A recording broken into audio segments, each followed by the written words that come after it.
Hello guys, कैसे हैं आप सभी। उम्मीद है अच्छे ही होंगे। Today's video is about vitamins. These are the most important and frequently asked questions in any competitive exam. Last video में हमने अपने 30 क्वेश्चंस कंप्लीट किए थे। So let's start our video with our 31st question, that is which of the following vitamin helps in blood clotting.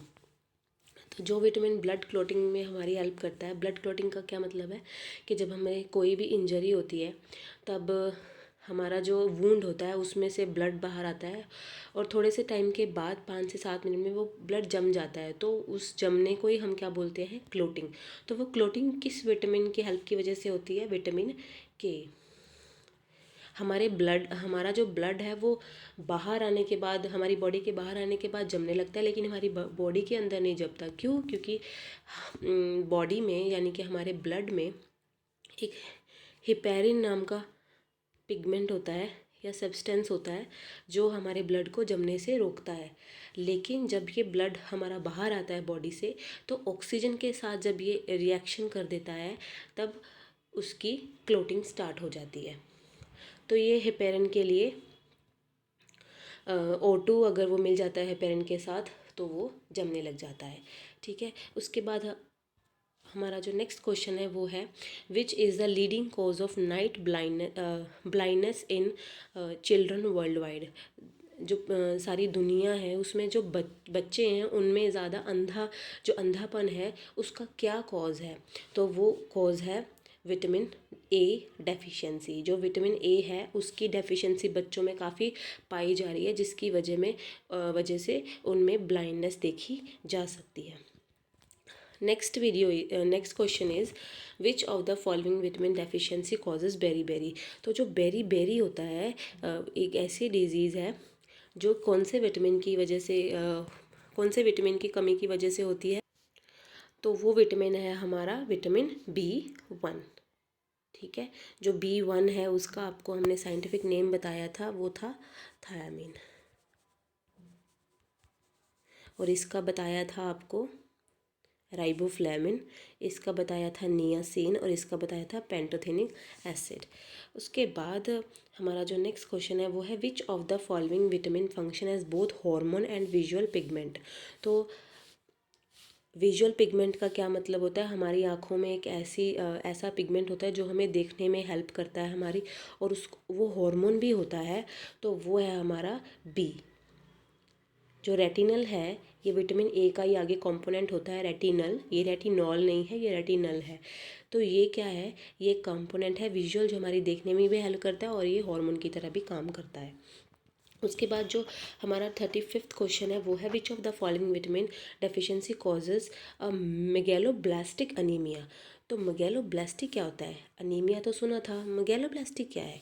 Anaemia में तो simple हमें पता है जो हमारे रेड ब्लड सेल्स होते हैं उनकी डिक्रीज़ हो जाती है, उनका जो नंबर होता है हमारी बॉडी में कम हो जाता है, उसको हम अनीमिया बोल देते हैं। ठीक है, लेकिन मेगैलोब्लास्टिक क्या है, मेगैलोब्लास्टिक वो वाला अनीमिया होता है जिसमें क्या होता है उनका नंबर तो उनका जो नंबर है वो तो कम होता ही होता है आरबीसीज का, लेकिन उनका जो साइज़ होता है वो नॉर्मल से काफ़ी बड़ा हो जाता है। नंबर तो कम होता ही है लेकिन उनका जो साइज़ होता है वो भी बड़ा हो जाता है, उसको हम मेगैलोब्लास्टिक अनीमिया बोलते हैं।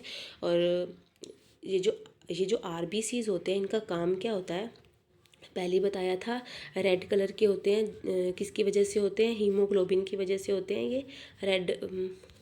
इनका काम क्या होता है, हमारी बॉडी में सारी बॉडी में ऑक्सीजन को पहुंचाना, किसका काम होता है, आरबीसीज का। उसके बाद हमारा जो नेक्स्ट क्वेश्चन है तो इसका जो आंसर है, सॉरी ये मैं आपको बताना भूल गई, मेगैलोब्लास्टिक जो अनीमिया है वो कौन से विटामिन की कमी की वजह से होता है, फॉलिक एसिड। तो इसका जो आंसर है वो है सी, फॉलिक एसिड। उसके बाद विच of the following is a fat soluble vitamin. तो फैट, एक तो थे वाटर सॉल्युबल, एक तो थे फैट सॉल्युबल। वाटर सॉल्युबल मैंने आपको पहले ही बता दिए थे कौन से थे, बी और सी। और फैट सॉल्युबल मैंने आपको बताए थे, आप लर्न कर सकते हैं कीड़ा से। तो विटामिन ए, डी, ई और के ये तो फैट सॉल्युबल है, और विटामिन बी, सी ये कौन है, वाटर सॉल्युबल। तो इसमें हमें पता है बी है और सी है और B12 है, ये तो B1 का बी का ही कॉम्प्लेक्स हो गया। तो ये तो तीनों हो ही नहीं सकते, क्यों, क्योंकि ये बी है और ये सी है। तो बी सी तो क्या थे, वाटर सॉल्युबल, इसलिए फैट सॉल्युबल कौन सा बच गया, विटामिन के। ठीक है, उसके बाद हमारा नेक्स्ट क्वेश्चन है वो है scientific name of vitamin C. तो रेटिनॉल तो विटामिन ए का है, ठीक है। ये फॉलिक एसिड है, ये तो विटामिन बी का है, B9। और ये नियासिन है, ये भी बी का है, B3। ठीक है, तो इसका जो आंसर है वो कौन सा होगा, ए, एस्कॉर्बिक एसिड। उसके बाद हमारा जो 38th क्वेश्चन है वो है which vitamin required for vision in dim light. तो डिम लाइट यानी कि जब लाइट कम होती है तब जो हमें मतलब जो विटामिन चाहिए होता है वो विटामिन कौन सा होता है, वो होता है विटामिन ए। तो ये क्वेश्चन मोल्ड करके आ सकते हैं, कलर ब्लाइंडनेस की जो नाइट ब्लाइंडनेस है वो किसकी कौन से विटामिन की वजह से होती है, हम डिम लाइट में कौन से विटामिन की वजह से देख सकते हैं, कौन सा विटामिन चाहिए होता है डिम लाइट में देखने के लिए। ठीक है, तो ये सारे विटामिन ये जो क्वेश्चंस होते हैं ये मोल्ड होके आ जाते हैं। तो आंसर इसका एक ही होता है, लेकिन क्वेश्चंस की वजह से हम कंफ्यूज हो जाते हैं। तो हो सकता है मतलब सभी क्वेश्चंस हमें रीड करने चाहिए ताकि हम कंफ्यूज ना हो। उसके बाद जो हमारा 39th क्वेश्चन है वो है which of the following vitamin is required for calcium absorption from the small intestine. तो स्मॉल इंटेस्टाइन में से कैल्शियम को एब्जॉर्ब करने वाला जो विटामिन होता है वो होता है विटामिन डी। तो कैल्शियम अगर आपकी बॉडी को चाहिए, अगर आप दूध तो बहुत पी रहे हो, कैल्शियम भी ले रहे हो अच्छे से मतलब, लेकिन उसकी एब्जॉर्प्शन ऐसे नहीं हो सकती। अगर आपको विटामिन डी की कमी हो रखी है तो कैल्शियम आपका एब्जॉर्ब नहीं होगा, आपकी हड्डियों को कैल्शियम नहीं मिलेगा अगर आपके बॉडी में विटामिन डी नहीं बन रहा। इसीलिए अच्छे से सन बाथ लेना चाहिए, सन में बैठना चाहिए ताकि आपकी बॉडी में विटामिन डी बने और आपका जो कैल्शियम है वो एब्जॉर्ब हो। तो इसका आंसर हो जाएगा विटामिन डी। नेक्स्ट है which vitamin increases the absorption of iron from the gut. तो जो गट होती है यानी कि हमारा स्मॉल इंटेस्टाइन हो गया, ऊपर उसको वो बोला गया था इंटेस्टाइन, इसमें यहाँ पे गट बोला गया है तो वो सेम ही है। गट में से आयरन का एब्जॉर्प्शन, उस कैल्शियम का एब्जॉर्प्शन कौन कर रहा था, विटामिन डी। यहाँ पे आयरन का एब्जॉर्प्शन कौन करता है, vitamin C, the ascorbic acid. उसके बाद 41st क्वेश्चन है which of the following vitamin can be synthesize by humans. तो अभी बताया था विटामिन डी है जो वो बॉडी हमारी खुद बनाती है जब हम धूप में बैठते हैं। विटामिन डी ही नहीं है अकेला, और भी विटामिन होते हैं जो हमारी बॉडी है जो वो बनाती है। वो कौन से विटामिन होते हैं, जैसे कि विटामिन बी, जो नियासिन होता है वो भी हमारी बॉडी प्रिपेयर कर लेती है, थोड़ी अमाउंट में करती है लेकिन करती है। कौन बनाता है ये नियासिन जो B3 है, ये विटामिन हमारी बॉडी में बन सकता है। कहाँ से बनता है, जो अमीनो एसिड्स होते हैं जो प्रोटीन्स बनाते हैं उसी में से ही एक अमीनो एसिड होता है, दैट इज़ ट्रिप्टोफैन। ये जो ट्रिप्टोफैन है ना, ये अमीनो एसिड है, इसी से ही नियासिन बन सकता है। तो हमारी बॉडी B3 भी प्रिपेयर करती है, विटामिन डी काफ़ी अमाउंट में प्रिपेयर करती है और ये बनेगा तब ये हम धूप में बैठेंगे। लेकिन B3 है जो वो हमारी बॉडी में एक अमीनो एसिड से बन सकती है। एक और है विटामिन के है, वो भी बन सकता है हमारी बॉडी में। ठीक है, बनते थोड़ी अमाउंट में है लेकिन बन सकते हैं। ये जो विटामिन के होता है ये हमारी बॉडी में हमारा जो डाइजेस्टिव सिस्टम होता है, यानी कि जैसे इंटेस्टाइन हो गया, हमें पता है हमारे इंटेस्टाइन में क्या होते हैं, बैक्टीरिया होते हैं ना, तो वही बैक्टीरिया विटामिन के को भी बना सकते हैं। तो अभी मैंने आपको के भी बता दिया, B3 भी बताया है और डी भी बताया है।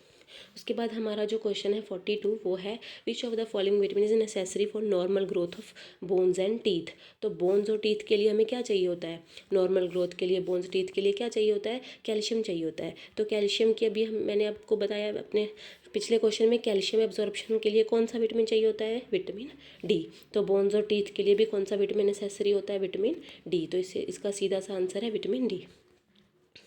उसके बाद है हमारा which vitamin keeps the skin healthy. तो जो विटामिन हमारी स्किन को हेल्थी रखता है वो होता है हमारा विटामिन B3। B3। ठीक है, ये हमारी स्किन को हेल्दी रखता है। फिर आगे है which vitamin is required for normal clotting of blood. ये क्वेश्चन शायद रिपीट हो गया, फर्स्ट क्वेश्चन भी यही है। नॉर्मल क्लॉटिंग ऑफ ब्लड के लिए है विटामिन के।